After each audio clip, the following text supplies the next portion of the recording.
Welcome to EdUp Curriculum. I am your host, Nicole Poff, and I am so excited about today's guest. She is one of my nearest and dearest friends and colleagues. She's going to bring so much information to us about teacher preparation programs and just education in general. We have Rebecca Wardlow here with us, Dr. Rebecca Wardlow, I'm sorry. Rebecca, can you introduce yourself and just tell the listeners what you want them to know about you? Yes, Nicole, and equal sentiments about you and a dear friend and colleague, and so impressed with your work and the guests you've had on, and I'm very honored to be here today. I am currently a dean of education at a small university out of San Diego. Previously, I've worked in K-12 for I don't want to date myself, but probably about 20 years. Um, Always in an elementary school and primarily as an administrator. I had the unique opportunity to open two new schools in a nearby school district, and that was really a highlight of my career. I transitioned into higher ed in 2008 and into online education, which was still somewhat new at that time and somewhat unproven and suspicious. So it was a very interesting transition to go from a very traditional K-12 background where, you know, head count in the seats was what mattered, to an online environment where there was so much flexibility and opportunity and creativity happening in that segment, and really enjoyed that opportunity to develop new programs, to start the College of Education in a couple of different settings, and to really explore the power of online and the opportunity it allows to reach students who may not otherwise have had a chance to attend higher ed. Totally. And then COVID hit, and suddenly we weren't the ugly stepchildren anymore. And really, I think, especially in teacher preparation, that is exactly what it took for us to recognize that there is productivity, that there are opportunities to learn, and there's ways to learn that don't necessarily require a face-to-face environment at all times. Totally, totally. And now your introduction was really modest. I'll say that. Because you really kind of, I think, yeah, it was modest. Let's say that. But what I think you really bring to this space is you have the administrator view, you have the higher ed view, you work closely with California Teaching Commission, and you understand kind of all the nuances and complexities of teacher credential programs, especially in California.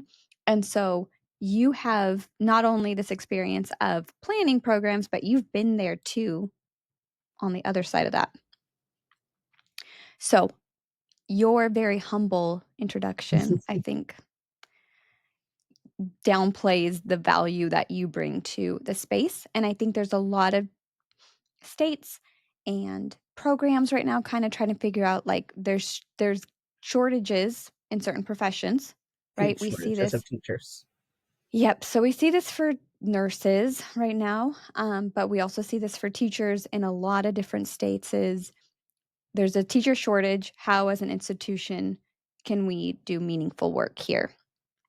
And so I think that that's a lot of the value you bring, and that's what I want to talk about today. All right. Excellent. Okay. Yeah. No, no, no, go Yeah, for I it. do think that having that firsthand experience, often we do have folks in colleges of education and departments of education that perhaps have left the public segment a long time ago, or maybe weren't even there. We have great researchers who are doing great work.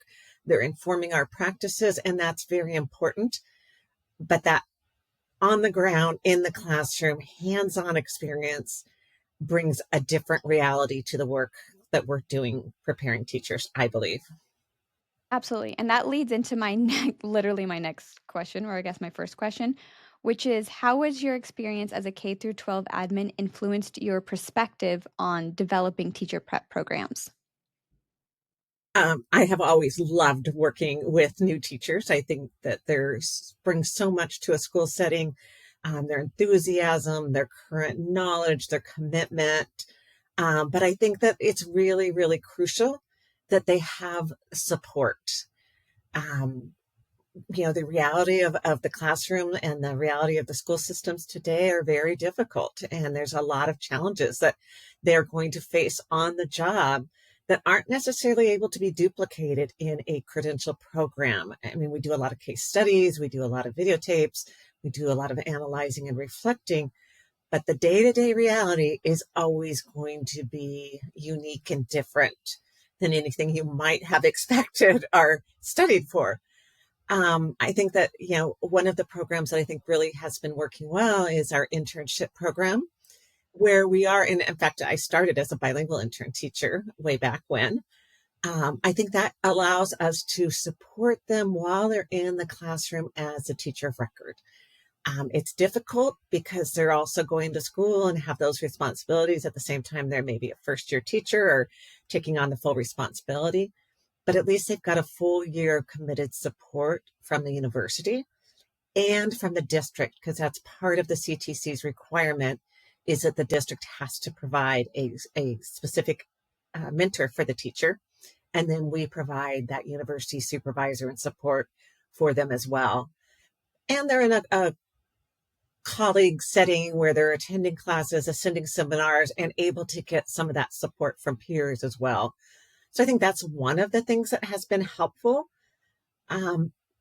Teacher preparation is tricky. It's not really book knowledge that necessarily makes for a great teacher.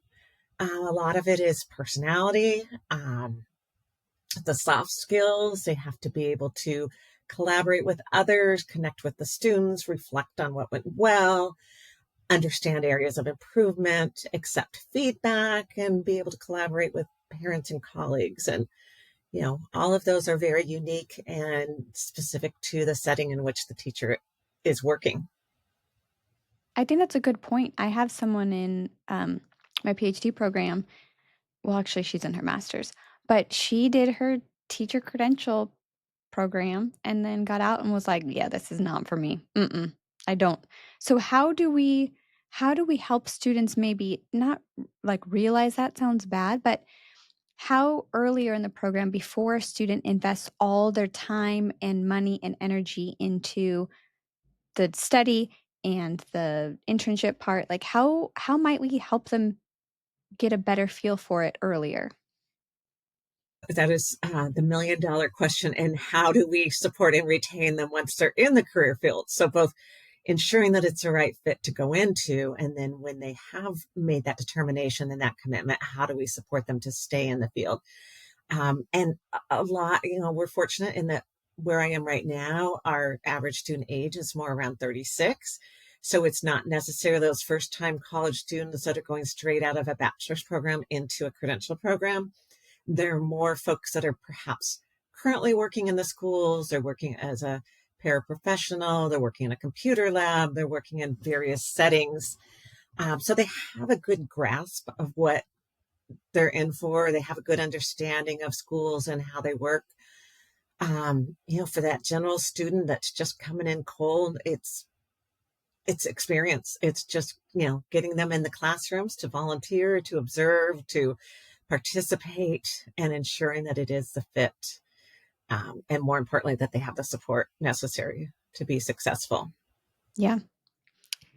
That kind of leads into the next question, which is in your experience from your perspective, what are some of the biggest challenges that the first year teacher faces that first year? And then on the other side of that, how can our teacher prep programs better prepare them for those challenges? All great questions. I think, it's that unknown. It's those variables of what is this year's class going to be like? How many students am I going to have? How many preps and different subjects am I going to be expected to teach in one day? The kinds of things that are just really unique to each setting and can support or hinder a teacher's ability to, really meet the needs of all of their students. Unfortunately, in our profession, we often give the new teachers the most difficult assignments. And that is something that is extremely frustrating to me. And it's something that I've seen many, many, many times over. It's kind of that last one in the door, worst assignment. They may not even have a classroom. They may be in the library. They may not have furniture or supplies that they need. They may be hired 2 weeks after school started, and then their colleagues are picking the students they're going to send to them. And if you're sending a student away from your classroom, it's probably not going to be the one you love the Your most. favorite, yeah.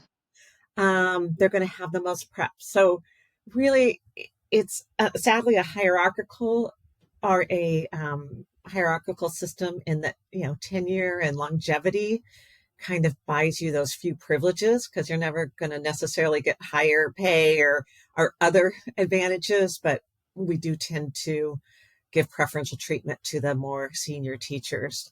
And that's just not the way to treat our newbies. We need to support them. We need to ensure that they have those successful assignments, that they have the opportunity to do well from the very beginning and not always the most challenging situations.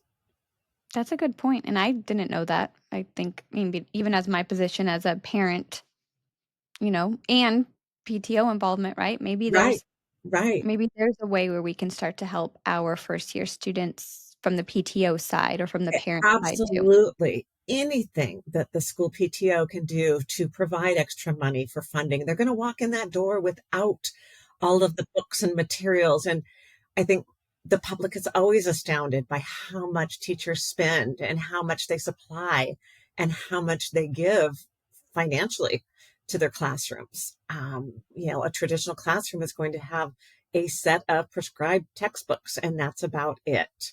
So anything that's going to be those extra readers, those interesting books, those silent reading opportunities for students, those are all going to be primarily either funded by a PTA, PTO, perhaps some school funds, but mostly out of the teacher's pocketbook. So I'll do my plug on that Nick Scholastic order. If they still send those home, throw Oh in a yeah, few for your teacher's classroom, for your kids' classroom.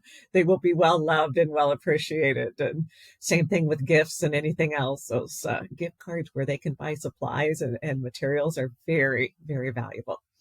totally. Um, I think in terms of teacher education, it would be great to have kind of a medical model of teacher preparation. I talked about the internship and that kind of support. What if we did have a program where students completed a residency type opportunity where they were really working alongside that mentor teacher and yet being paid and supported? We don't have that luxury in our profession. We don't allow that kind of development and time and expertise building in our current model. In California, there has been some grants provided for teacher residency programs, which are exactly that. It's a 2-year commitment, and they are in that classroom along with the tenured or expert teacher and, sharing the class basically and learning and refining and doing their practice. Unfortunately, while they're getting paid about minimum wage. So even that isn't necessarily realistic. They're committing 2 years of their lives to a very, very low paying position. Um, and we're deferring those teachers being in the classroom in their own setting that much longer, which is tough too when you're in a situation where you need teachers desperately. That's a good point. That's a good point. And I feel like we could get there because I think back to, I'm going to say maybe 10 years ago, maybe probably more than that, maybe like 15. Um, we won't talk about how long ago. I did enrollment and there were a lot of people who wanted to be teachers and we didn't have that even internship model yet, right? And so they would be working 40 hours a week in their normal job and part of signing the enrollment agreement was you're going to be able to need to take 2 semesters in the classroom, 8 a.m. to 3 p.m. when the students are there, right? And they're like, "How? I work 40 hours a week. I don't have that luxury of quitting my job or what, going on sabbatical for a year and then, hoping that it pays off." So even just I feel like the internship type Yes. model is progress. I absolutely agree. And that's where it is becoming somewhat of an elitist profession without an elitist paycheck because you do have to have a tremendous amount of resources in order to even go back to school California has typically been a fifth year preparation program. So you have to have already completed your bachelor's degree, traditionally either in liberal arts or in a subject area, math, science, etc. And then as a post-baccalaureate student or grad student, you're going back to school, spending, at least another 20,000, and in a traditional model, not being able to work because our programs have required students to be on campus and be available during what would be a traditional student day at a university. And then in turn, also take that full-time student teaching position for at least 2 semesters where you're completely unavailable, unless you're working nights or something else, in which case you're still going to burn yourself out and not necessarily experience the success that you would want. Yeah, you're right. It kind of is that elitist because I would see a lot of students who are like, man, I so badly want to be a teacher, but I don't see how to make this work. Something I've been seeing too, and I support a school that has this model, is they are a set of schools. They're not just one school, but they have a set of schools in the San Diego area, and they're developing credential programs for for their own teachers. Do you think that this is going to become like a possible new model where the schools themselves try to credential their teachers? Absolutely. That has been a huge change, I would say, over at least the last 10 years, if not probably longer. I think there was a set of charter schools in San Diego that started it pretty early on, the high tech high system. And they've actually gotten so that they are affiliated with WASC to offer master's degrees, and by CTC, of course, also the California Teaching Commission. So yes, we are definitely seeing more and more county offices of ed, school districts, certainly. It's not usually an individual site because the amount of effort and time and expertise that goes into running a licensure program or credential program is tremendous, but there are many, many others out there. So it has been taken kind of out of just higher ed into more of an opportunity for preparation within the settings. And I think, I think that's positive. I think, the more that we can provide opportunity for students to become teachers, the more we can recruit and support them, the better off we're all going to be. And, it's definitely a career track. Yeah, I didn't know that High Tech High was WASC accredited. That's awesome. Yeah, they have their own graduate school. That's cool. That's Yeah, really it's cool. very cool. All right. Let's switch gears a little bit to data because I have kind of my own. You're laughing because you know me. I have kind of my own thoughts around data. And this question is going to go two ways. So, first, let's talk about data from the teacher credential. You're developing a teacher credential or you oversee a teacher credential program. What role does data play in that program development and just oversight? I'm also laughing just because it's such a loaded topic, particularly with the California Teaching Commission, in that they really have tried to hold teacher preparation programs accountable for K-12 student test results, if that makes sense. They really wanted to push it so that, teachers that we have prepared in my university, for example, we would then report on how their students were achieving at the K-12 level. So this enhanced accountability that says not only have you prepared them, but you kind of own their own results into the future. As you can imagine, there were a lot of issues with that and a tremendous amount of pushback, primarily around FERPA and just, the release of student test scores.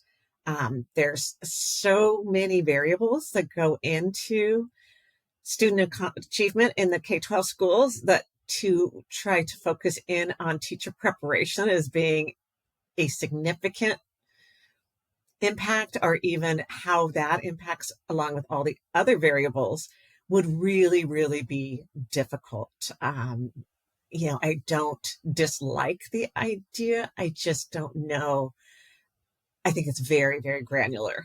I also know that many, many of the tests that we use for various purposes were not designed for that. They were designed for large groups of students, not even a classroom level, but more of the school site or the district level, to give these comprehensive views that when you start segmenting it down to a group of 30 students and trying to say, well, this second grade teacher is or isn't good at teaching reading based on these test scores that are meant to be normed in a large setting, it gets really difficult to say that. So that's kind of where the CTC was trying to push us and has not been able to. In terms of our program data, we do look at it. We look at it a lot.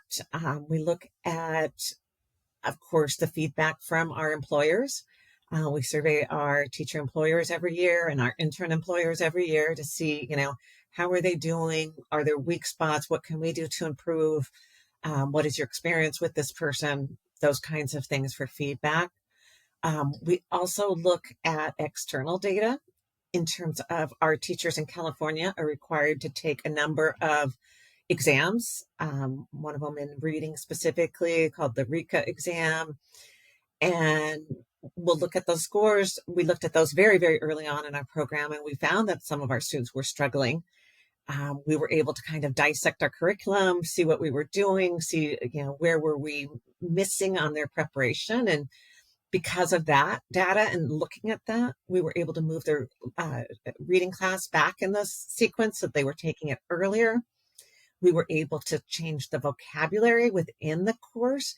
We really found that while we may have been talking about the same things in reading instruction, perhaps we were using different words, and really were able to align the course better with the specific vocabulary on the test and ensure that we were preparing those students to do well.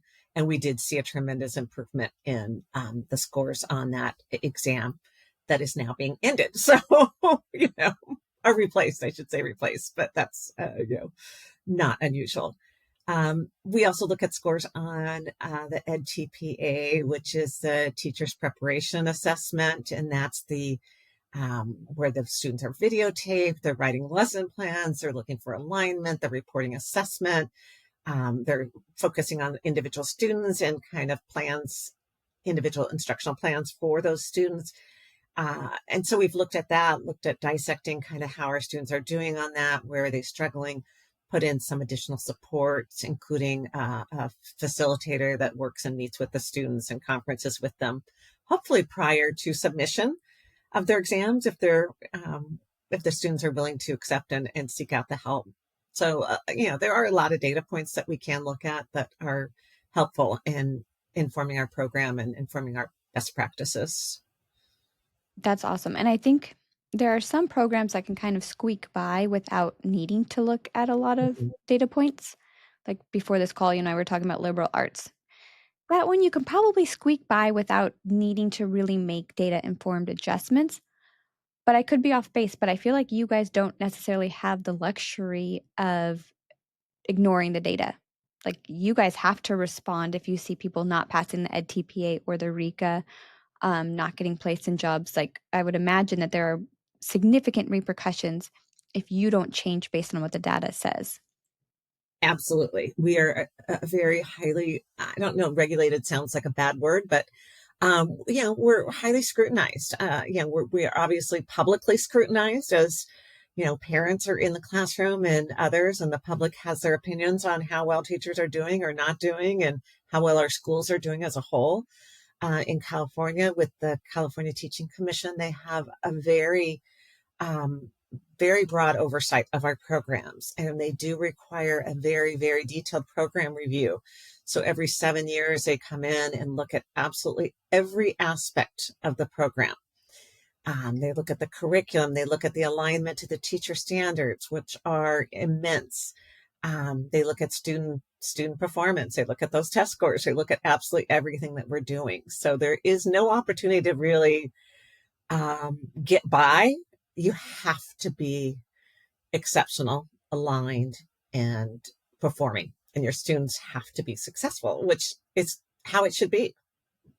Totally. I think about imagine if there was that level of accountability for all programs, right? Like how differently how differently the other programs would look. You know, if we had the same for an accounting program, if their students had to, and I mean, accounting's probably a bad example because there's a CPA exam. Um, maybe marketing. Yeah. Marketing's a better example. But if Right. marketing had Right. some sort of, to be a marketer in the field, you must pass 6 exam, and then the programs had to work backwards from there, we'd probably see a lot different classrooms in higher ed, at least. Yeah, I think, standards, love them or hate them or agree with them or not, it has really focused education in a way that it wasn't focused previously. And this refers back to the K-12 also, or, now we're looking at TK, to TK 14, I think is what they're referring to now because looking at postgraduate studies as well, or post high school. And looking at, what are our expectations? What should students know and be able to do? And how are they demonstrating that? And how are we measuring that? And how successful are we? And, I know certainly when I first started as a teacher, it was kind of like, okay, best guess on how to keep them busy all day long. And, September was apples and October was pumpkins and Halloween. And, the holidays came in next. And, it was really about thematic and fun and maybe not as thoughtfully planned or as strategic on leveraging that time with the students to really focus on those core academic skills. That's a good point. And that actually leads me into, I said that this data question was going to have two Yes. parts to it. So this leads me to my next one. I feel like something I keep hearing from graduates who become teachers is I don't feel like my program taught me enough about how to use data, right? Like I am going to be held to this accountability standard of are my students passing their standardized exams and things like that. But I feel like my program as a whole, yes, they taught me about assessment and they taught me how to do assessments and change my lessons according to that. But it feels like data is different than an assessment. And I don't feel like I was adequately prepared to um, respond to the data that's being thrown on me, maybe by the district or the state or whatever. What are your thoughts? Do you think that there's like, what are your thoughts on that? I think it's a great comment. And I will own that in terms of, a preparation program is very short and it's very quick. And there's probably, dozens of other opportunities that I would love to take to spend with our students. So, adding another class around big data and data interpretation and those kinds of things would be lovely. I don't think we want to extend our preparation program. I also believe that all of that data that we're providing teachers and that we're trying to look at and stuff requires a dialogue, an analysis, contextualization, and kind of that individualization. So, to spend time in a classroom reading books about data or looking at artificial data sets or trying to analyze things, I don't know that that would give them the context that's needed to make meaning out of what they're looking at in a school setting or in a classroom setting or even in a district setting. It's really and I'll give you an example of that. And it's still an aha moment for me. And it was with a fifth grade team that their students were in mathematics doing really, really well. And they were, meeting all of the, kind of district and state standards by the end of the year and really just soaring. And we had a kind of an internal exam that we were measuring them. It was called Measures of Academic Progress at the time. And they would do great. But then the next year when we got the data back, we looked at the state sponsored testing and we went, holy cow, their mathematics scores are way lower than what we would have expected and what we kind of knew about this particular group of students. And it was really just sitting down and having that hard conversation with the group of fifth grade teachers who were very reflective and very open to the conversation and looking at their practices, looking at the different exams, looking at the scores and stuff, and recognizing with an absolute aha, which seems super basic now, that the area their students were not performing well in was geometry. Guess when geometry is taught in fifth grade? I don't know. May and June. After Guess testing. when state testing takes place? Yep. April. So it's that kind of data that can really inform our practice. It's not, earth shattering. It's not something, remarkable, but you start looking at what you're doing in practice and then how your students are performing and then using that data to inform your practice and say, aha, well, we're going to move geometry back to January and we're going to ensure we're hitting all of these standards in, unfortunately, this very compressed amount of time because of when state testing is. But it made all the difference. And, the students really did well on these state tests the next year.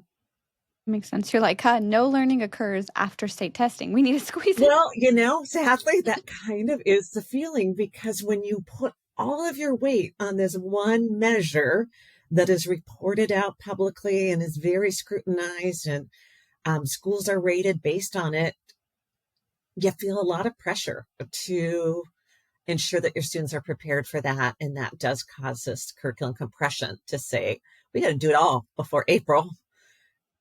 And then what are you doing in May and June? Movies. Just rolling in the when I was a kid, it was like a, cart, TV on a cart. I'm sure Right, it's right. much more sophisticated than that now. Kids are probably projecting their own iPhones, onto the walls. Um, but this is a good point because I think something I keep hearing too is teachers are like, I just want to teach. I love teaching. I love my kids. I just want to teach and have fun. And that's what it used to be. And, we had these games, and I had a teacher friend, and the principal came in and they were playing a game. And my friend who's a teacher was like, are you going to make me stop playing this game because it's fun and you don't want any more fun anymore? And the principal's like, well, is it data, is there research behind this game? Is it data informed practice? What standard is it lining back to? What skill? Like, it's fine to play the games, but are they serving a purpose? And then to my teacher friend's, perspective, she's like, well, it doesn't all need to align back up. Like, we should just be able to have fun and it not matter that much. And so I don't know how you balance that, right? Like the passion for the kids and the teaching while also looking at the scores. Oh, gosh, I'm a huge supporter of that. And I firmly believe, particularly in our early childhood programs, that we have to allow time for both developmentally appropriate practices, but also for socialization. And I could justify game playing in a classroom all day long because it does create those social opportunities. It creates that opportunity to take turns, to collaborate, to work together. Can you tie it to the curriculum? Absolutely. If you're, have the opportunity to and you're creative enough. If it's a Friday afternoon, they've been inside all day because it's been raining and nobody's had recess or PE, and you're just playing games because that's what everybody needs to be doing, I'm supportive of that too. So I don't want to see it every time I walk in a classroom, and I don't want to see it as a chaotic environment. But oh gosh, there's so many lessons to be learned there. And I think, especially today's kids aren't spending enough time in those kinds of game playing scenarios that aren't on a computer or on a TV or aren't electronic in nature. And just really, it's kind of like the collaborative learning and having a noisy classroom, having a classroom where students are seated together, working together, talking together. Those are those essential soft skills that we have to foster. Totally, totally. And that's not, I mean, from my understanding, those are not measured on those exams, right? It's like we don't Absolutely measure not. those soft skills. No, we do everything on our standardized exams that we would never do in a classroom. We tell the students, you can't raise your hand. I can't help you. You can't ask your neighbor. You can't even look at your neighbor's paper. You must do this individually and on your own. And if you can't do it, you're a failure. Well, well, I'm going to ask another. What people listening don't know is that I sent you a list of questions and I have gone way off script here. But I think these are good conversations to have. Really important, especially for our future teachers that as we think about how we're preparing them for the workforce, that we have these conversations of this is what they're facing when they Absolutely. get, in their first classroom, here's what they're saying, 20 years in the classroom. How can we get in front of that as we're preparing them? So I went off script, but it was intentional. Um, but one of my questions is, what innovative practices or policies, or just one thing that you think would transform the way that we prepare teachers over the next decade?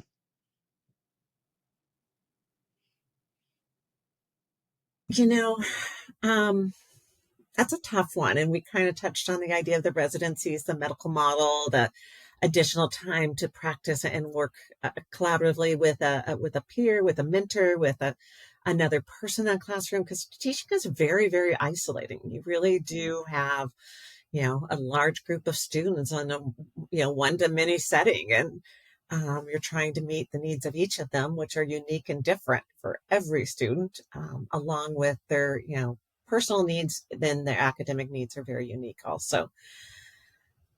I also think that